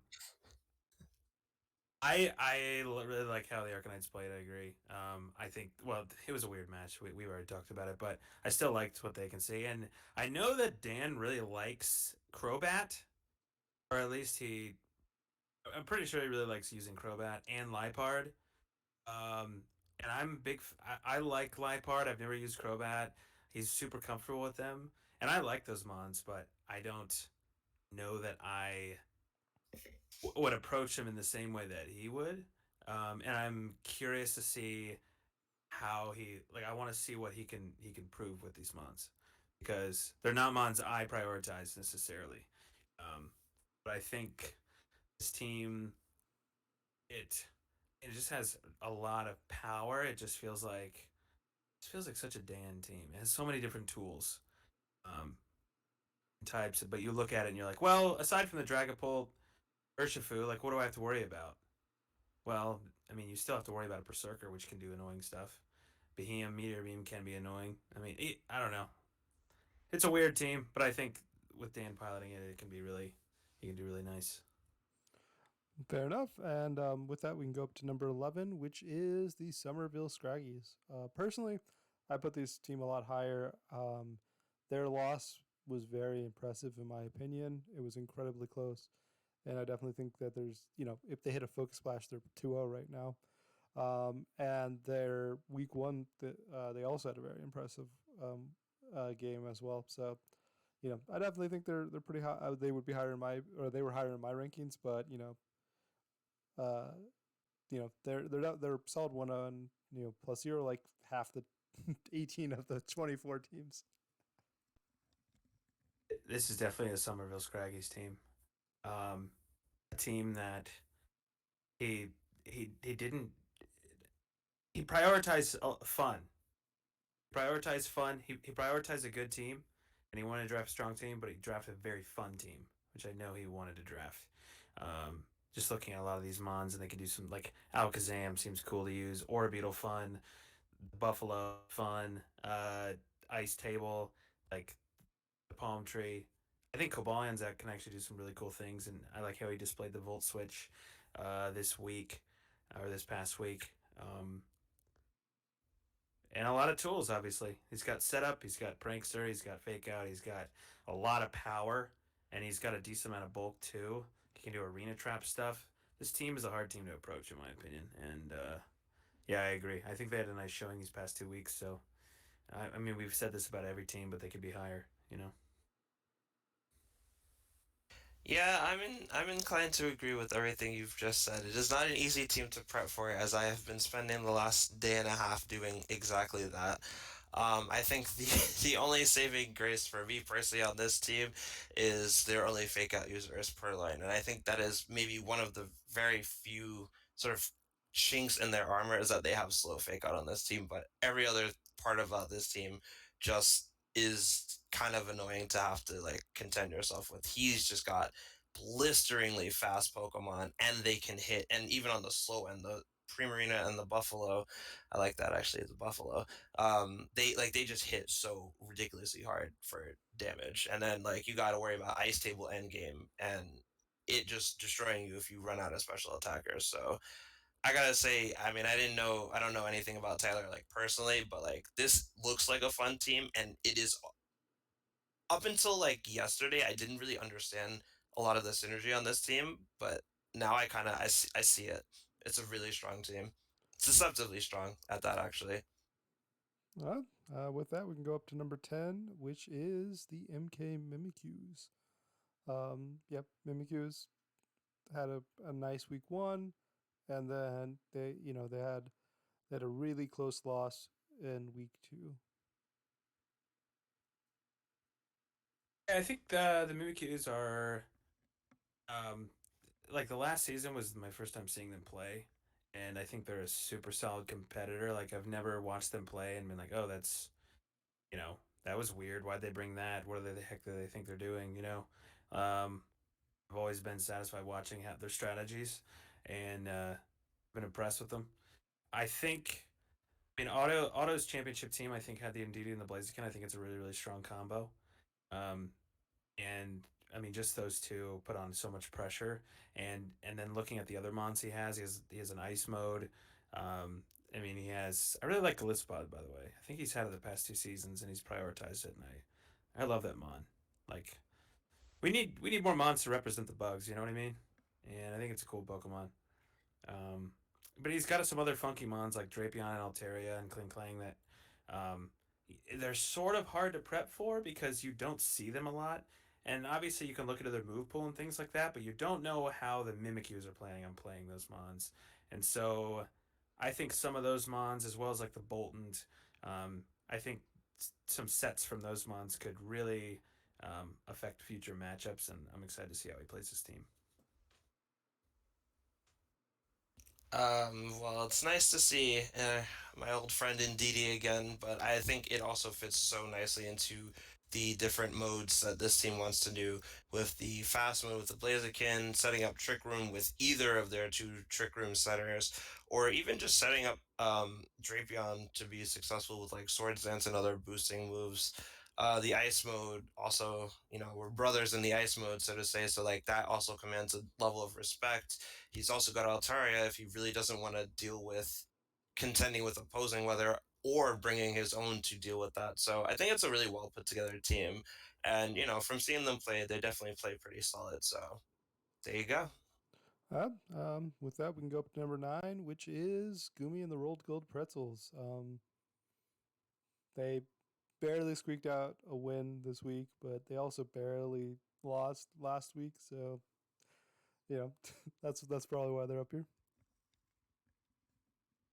Dude, I haven't taken a good look into Gumi's team because I don't even know if I play him this season.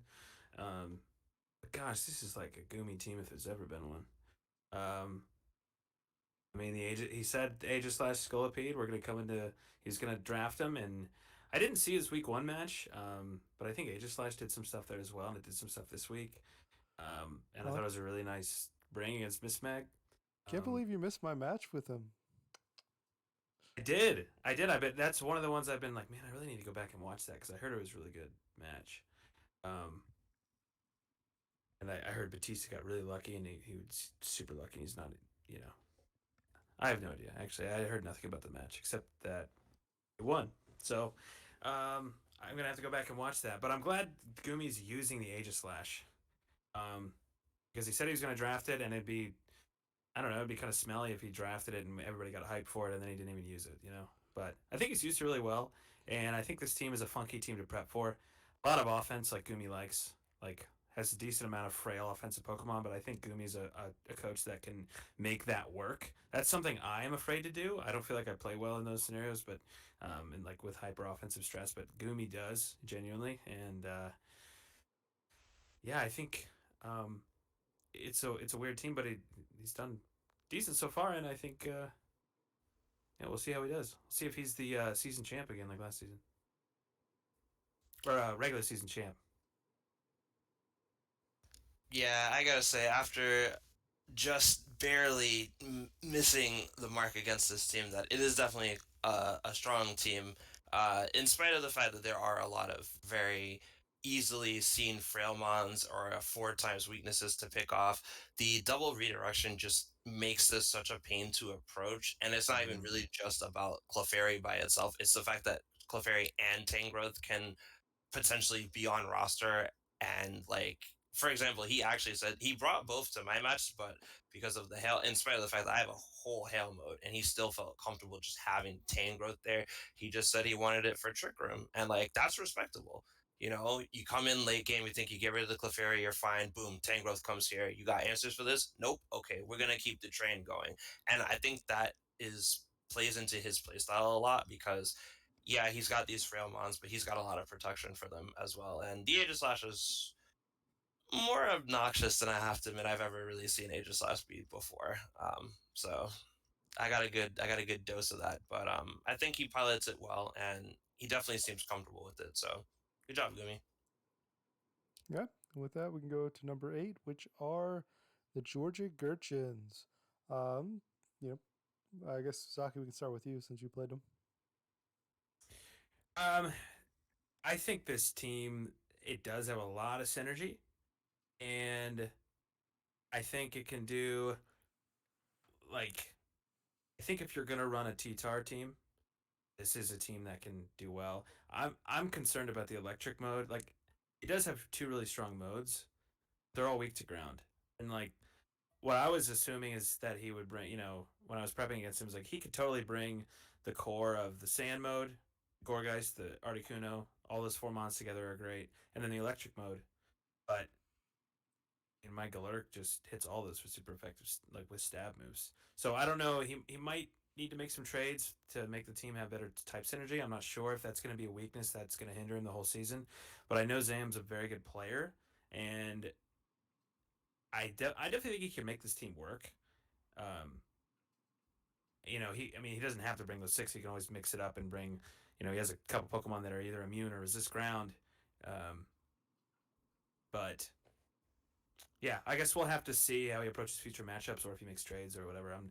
I still think it is a strong team though. Yeah, I can agree from his 2 weeks so far, I will say that it does seem like the. So this is the thing. I actually like the Pincurchin on this team. I don't think the sort of the general electric mode is necessarily needed. That much I kind of agree with. I think the Pincurchin serves a nice role for this team.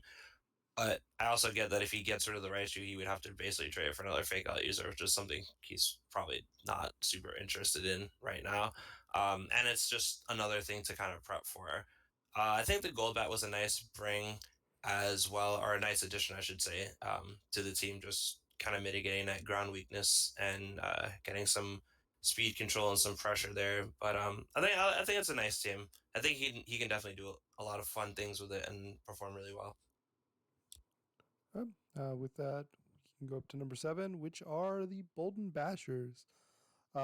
They lost to the Porygons this week, but they had a really impressive week 1, and they were the reigning champions. So I'm sure those are some of the big reasons why they're up as high as they are.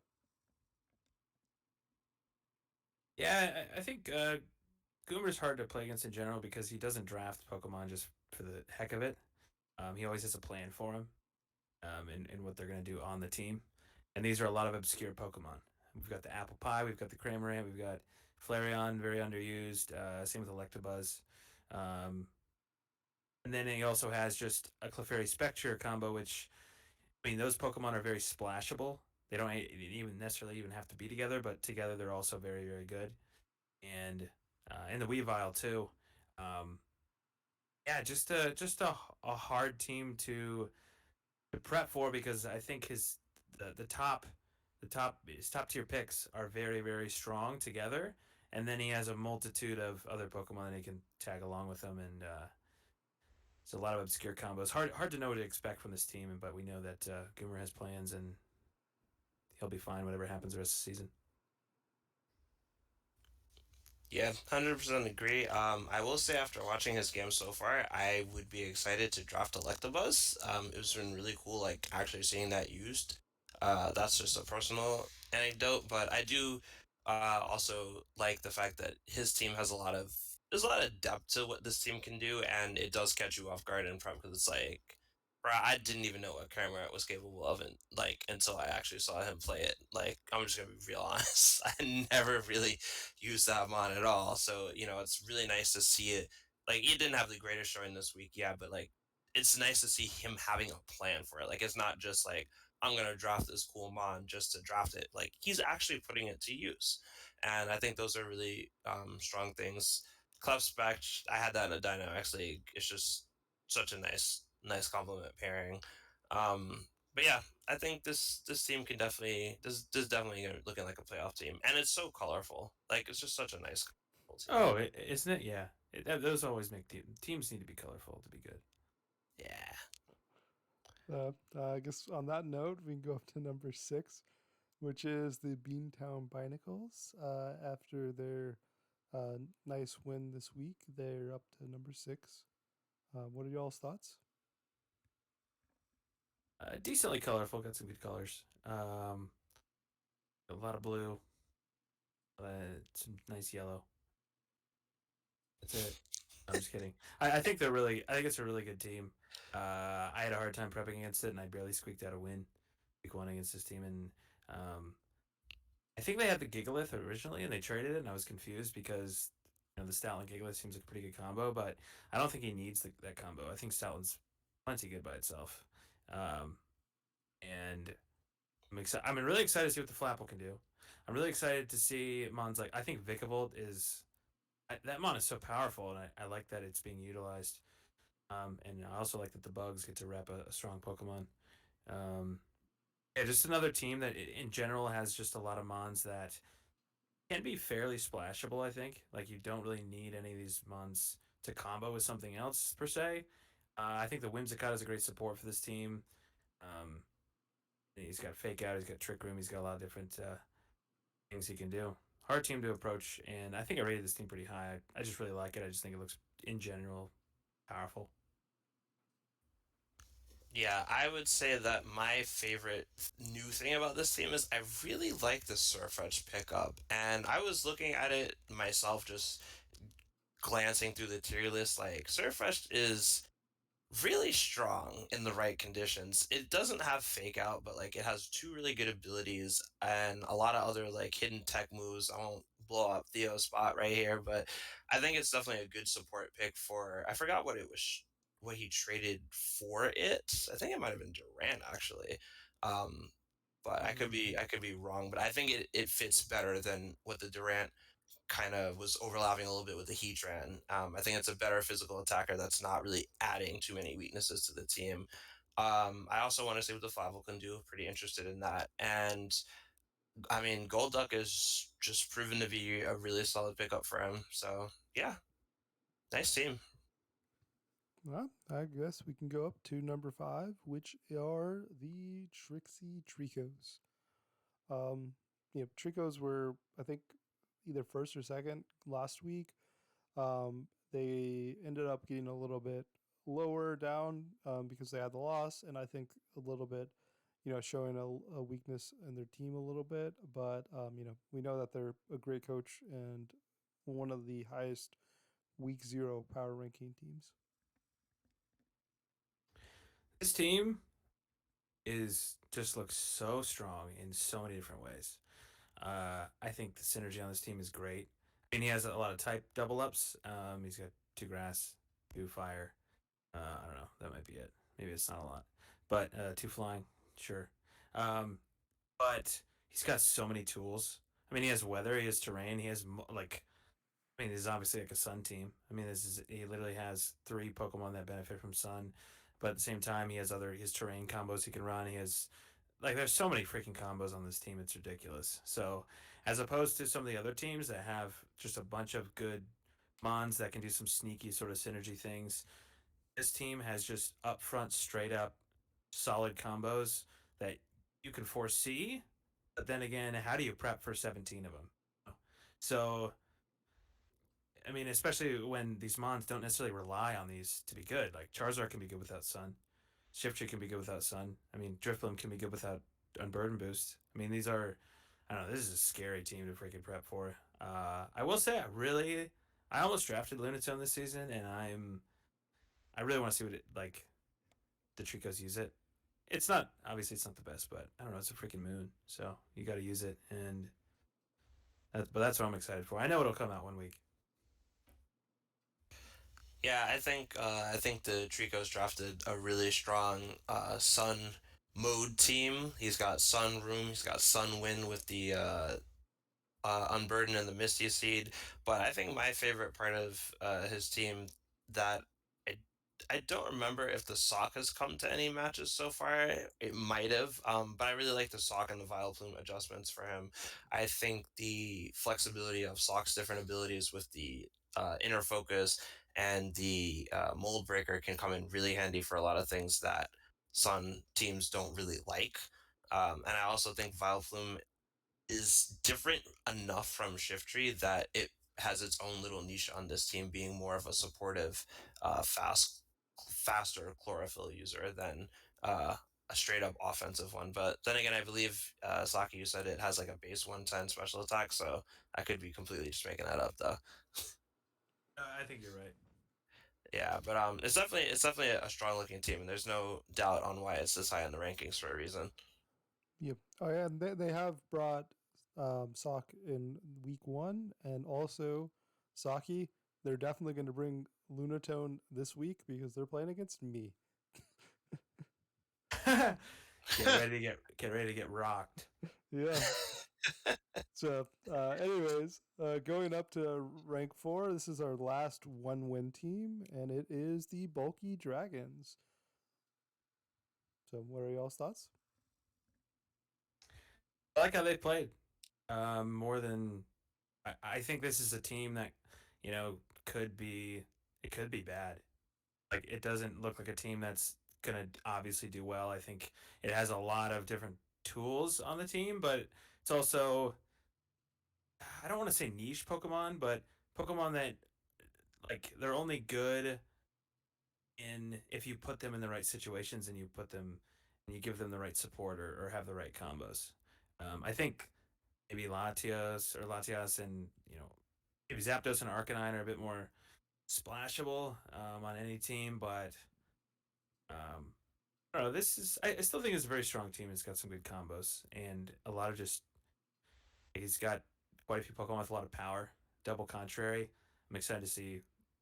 He drafted Double Contrary, so he's got some aces in the sleeve with some Contrary strats. I know that's going to come out. But overall, I like how they've played. I think their one slip up so far has just been, you know, taking the chance that the Azumarill wouldn't have been led game three, and then they got belly drum swept. But that was like the only thing, and I don't even know that that's that big of a deal. It's just kind of a risk he took, and it didn't work out. But overall, I really liked how they've played, and I think they're super solid competitor. Yeah, I would have to agree. I do like this team. I think the Klefki really kind of ties this team a bit together, with being able to support those contrary mons. I believe it gets like metal sound or something like that, and also supporting the fast and slow modes, just being generally very annoying.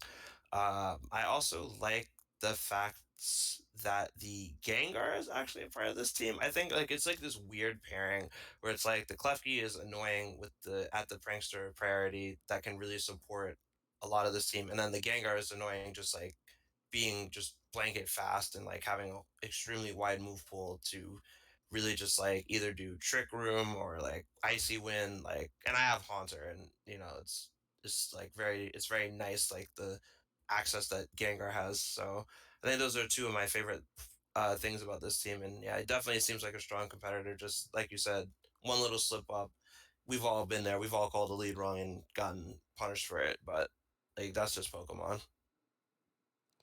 But yeah, so with that, we can go to our top three. Our top three are our 3-2-0 teams.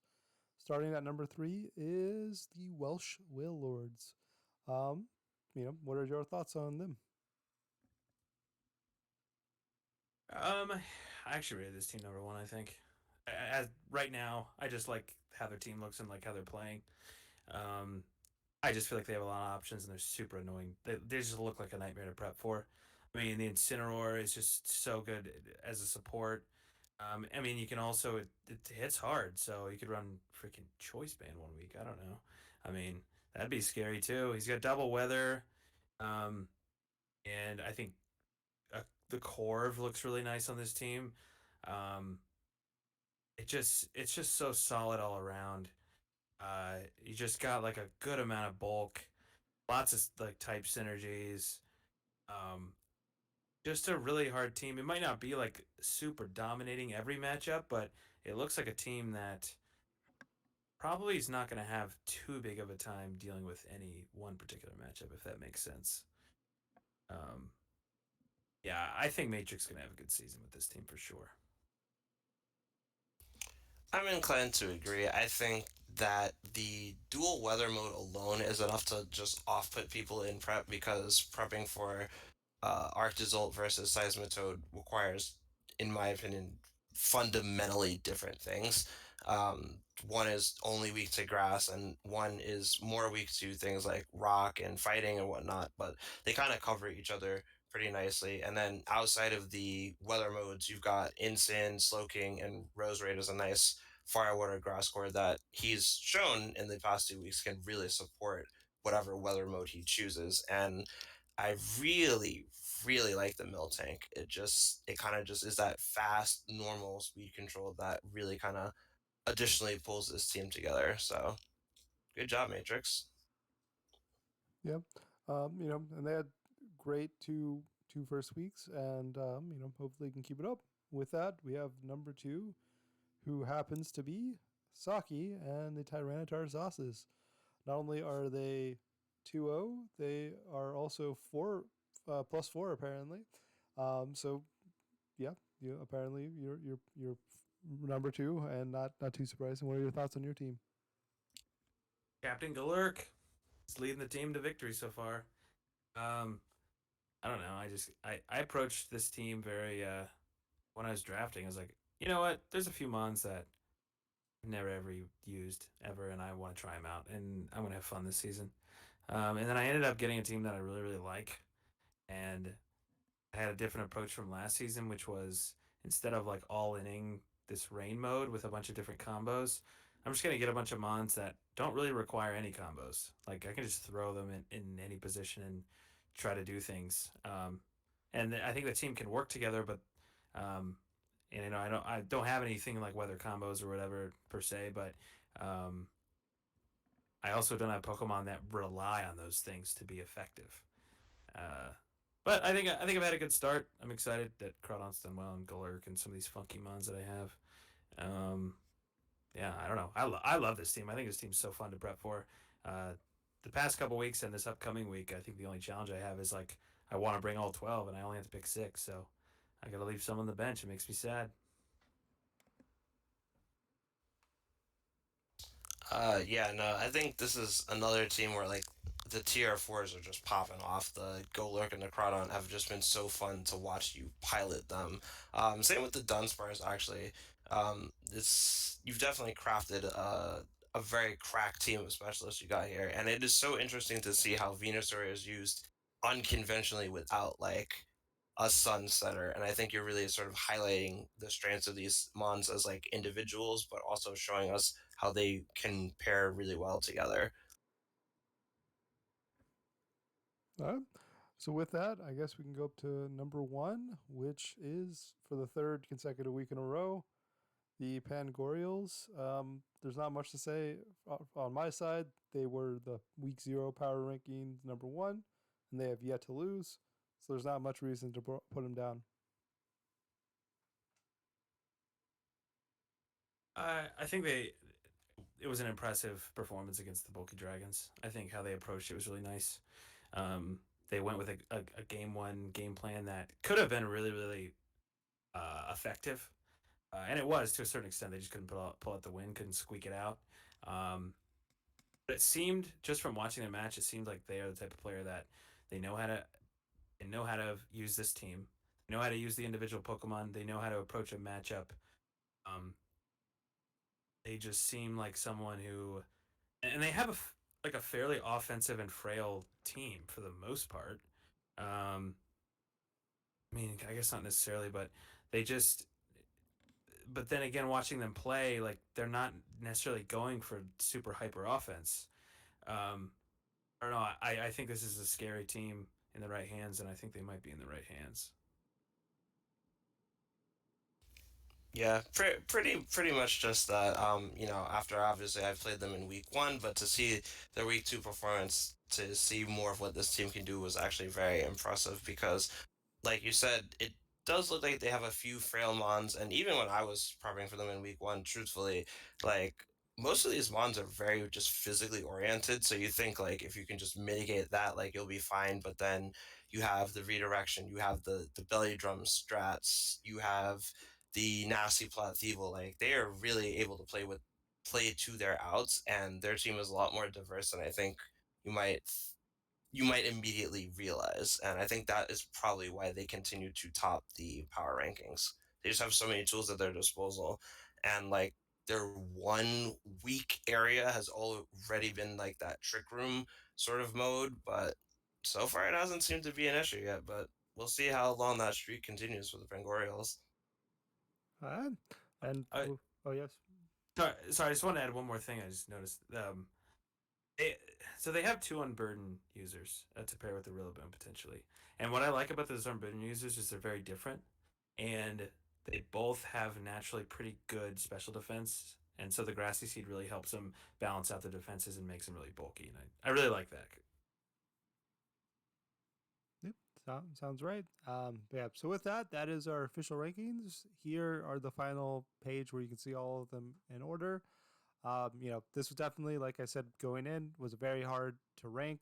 There are 18 of our 24 teams are 1-1. So, anyone who is ranked, maybe 20th to fourth, I'm sure you're actually a lot closer to the person, to the people than you think you are. And, you could easily have been, 5 ranks higher without us batting an eye about it.